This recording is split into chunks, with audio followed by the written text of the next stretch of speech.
Hey everybody, it's Ian the Off Kilter Crafter. I hope you're having a great day today. I'm a little bit under the weather today, so unfortunately no FaceTime with me today because I'm definitely not camera ready. But I do want to wish everybody a happy National Fluoride Day. I don't know why that's a thing, but apparently that's the holiday of today for January 25th. Go figure that one. So today I'm going to be breaking out some brand new stamps that I just purchased. Stamps and a jig. It's from Concord and 9th. And of course I saw this on Jennifer McGuire's, excuse me, please don't hate me, Jennifer McGuire. I saw this on her videos and really got me interested in how this Turnabout Jig works. And so today we're going to be busting it out, getting it all inky, and seeing what happens. So let me get this cleared off, get everything set up, and we'll start in on how this stamping jig and Turnabout Jig and Turnabout stamps all work. Okay, the first step is I would suggest getting the Turnabout Jig, as it makes it a little it makes it a little easier. It helps and makes it a little easier to get the stamp put on there. So the first thing that I'm going to do is I'm telling you guys, I can't speak English. I'm going to put my Turnabout Jig into the corner of my Tim Holtz stamp platform.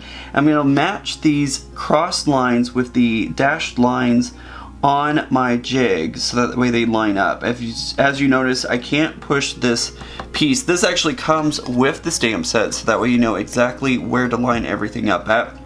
And so basically what I'm going to do is just line everything up nicely, and it looks like right about there should be where it goes. So then you take your stamp, which this is a very large, very, very big clean stamp. It sounds like I'm saying clean stamp instead of clean stamp. And I'm just going to peel this off my acetate, which is not as easy as it seems.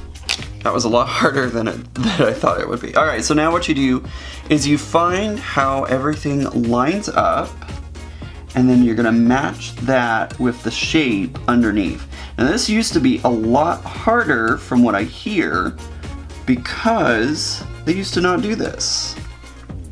It used to be a lot harder because they wouldn't include this matching guide up for you, so it became a lot harder to do this. So we'll match everything back up. It's kind of shifted.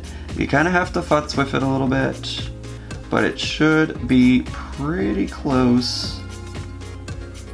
I think we got it right about there. And if it's not perfect 100%, that is perfectly okay.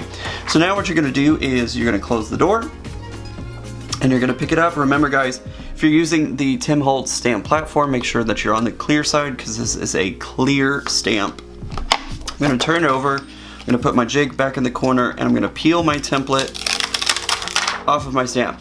Now this is a brand new stamp, so I need to go ahead and condition it. As you've seen in my other videos, I use my arm and my wrists, but I'm also, I think, going to go ahead and stamp it out once on just a blank piece of paper using VersaFine ink. I've heard a rumor, I don't know if it's true, and we're going to find out tonight, that VersaFine helps condition your stamps and gets them ready for other colors. I am going to be using my Distress Oxide to stamp today in Abandoned Coral, which matches up with the 2019 color of Living Coral for Pantone. This is probably going to be my final video for exploring the Living Coral for this year, at least a full exploration into it. This is what the video kind of focuses around, is this specific color. I know for sure I will continue to use it throughout the year, so don't be afraid that this color will never ever be used on my channel ever again. It's not what I'm saying. I'm not going to be focusing on this color as intensely as I have for the past 4 videos. So okay, I've stamped it out once just to kind of get this stamp working, and I'll clear it off here in just a second. Looks good though, although these little piles right here, they're supposed to line up with the cupcakes when you turn everything, but they sure do look like little piles of poop. So yeah, my suggestion would be to make sure that you stamp this one fully and not just do 1 or maybe 2 renditions of it. But maybe you poop at parties. I don't know. I'm just saying, it looks a little strange. So let me get this cleaned up and we'll start in with the Abandoned Coral. Okay, I've gotten the stamp conditioned, ready to go. I've got my Turnabout Jig in the corner of my Tim Holtz platform, and now I'm going to go ahead and lay my cardstock down. There's little indications where a 4 1/4 by 5 1/2 piece of paper goes. There's also indications for, I'm guessing it's like a 4-inch piece of paper. I'm not 100% sure about these second markings, but like a 4 by 4 where that would go as well. So I'm just going to take a little tape runner, like super small amount. I'm going to stick it to the back there, and then I'm going to put my card base, or should I say my card panel, I'm going to put it right into those markings.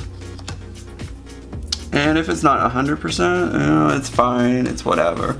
But that should keep it from shifting around a whole bunch. So now what I'm going to do is, now that my card and panel are in place, I'm going to ink up my stamp. I'm going to use my abandoned coral to do that. And with this technique, I'm going to try and only stamp this one once, but the next time I stamp it, once I've rotated, I'm going to stamp it twice. And then the third time I'm going to stamp it 3 times, and then the 4th time I'm going to stamp it 4 times. We're going to see how well that works, because typically whenever you stamp, you can get a darker color with each stamp that you do.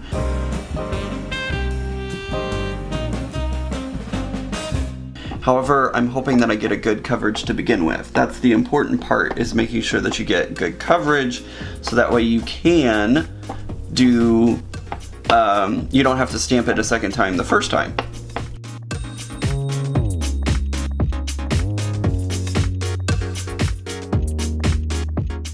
Okay, that was the first time. Now you turn it so that the number 2 is facing up. So I'm just going to take it, move it right back into the corner there. This is the second direction that I'm going to be stamping it in. And I'm going to stamp this one twice. The first set did quite well, so hopefully whenever I do this one, I can stamp it twice and get that really a little bit darker image.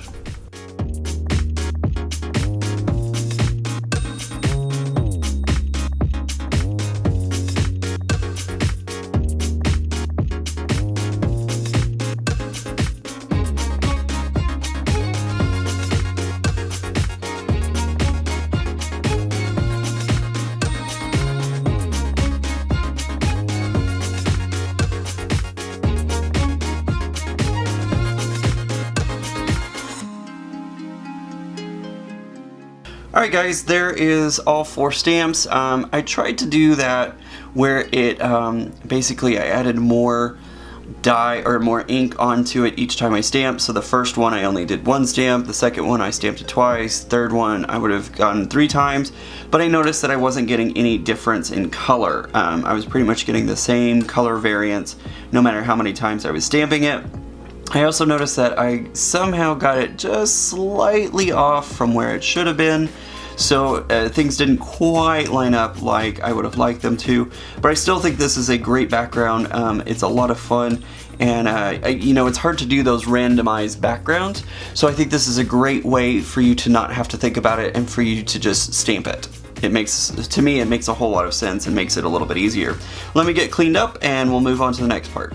Alright, I've put my panel back into my stamp platform, and I'm using the Best Day Ever stamp that comes in this set. I'm going to use my VersaFine ink for this one. I wish I knew where my embossing powders were, because I would definitely use some heating emboss powders for this, but I don't know where they are at this point, so we're just going to go with it and do it this way.